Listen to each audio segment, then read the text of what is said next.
Përshëndetje miq të nderuar, sot do t'ju demonstroj se si ta përgatisim këtë fli me saç.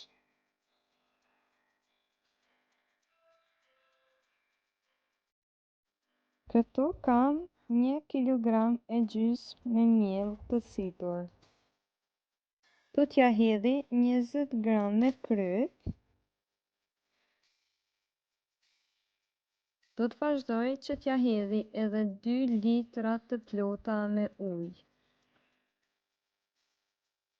Tani do të vazhdoj që ta përzej mirë brumin derisa të bëhet brumi njëjtë sikur kur dëshirojmë të përgatisim pallaqinka. Nëse e keni më të lehtë, mund ta përzini edhe me mikser të dorës. Pra, brumi duhet të jetë njëjtë siç shikohet në video, i hollë sikurse për pallaqinka. Gjysmën e kam ndarë për ta marrur me vete jashtë.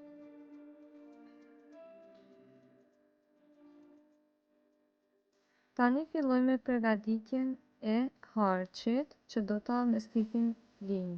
Këto kanë 2 shmanda ose përndryshe pavllak.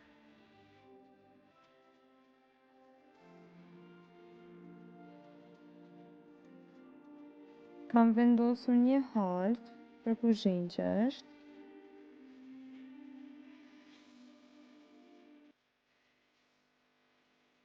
Pak kryp, 10 gram tipo, pak vaj dhe harçin e keni të gatshëm, po që dëshet mund t'i shtoni edhe pak ujë, por unë si kam shtruar fare.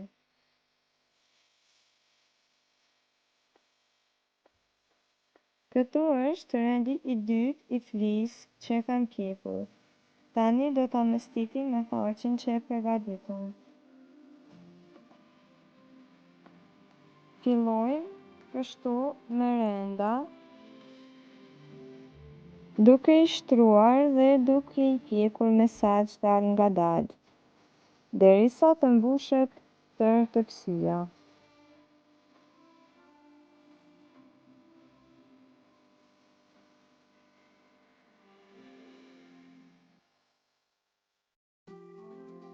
Në çdo rend të dytë që e pjekim, do të hedhim harç dhe ta lyejmë.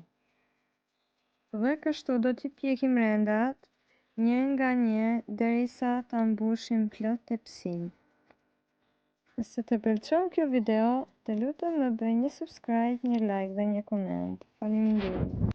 Këtë fli tradicionale mund ta përgatitni për iftar. Do t'ju kënaq. Këtë fli mund ta përgatitni edhe me masë të katundit, por unë kësaj here vendosa t'i hedhi halт. Nëse përgatitni me masë të katundit, nuk ka nevojë fare që t'i hedhni 2 lëmeti vaj. Dhe pas 2 oresh, këtu e kam shtruar rendin e fundit dhe e kam pjekur dhe tani do ta prej siç shihet në video. Prerjen mund ta bëni si të dëshironi vetë. Unë e zgjodha këtë herë ta pres në formë të hemalisë.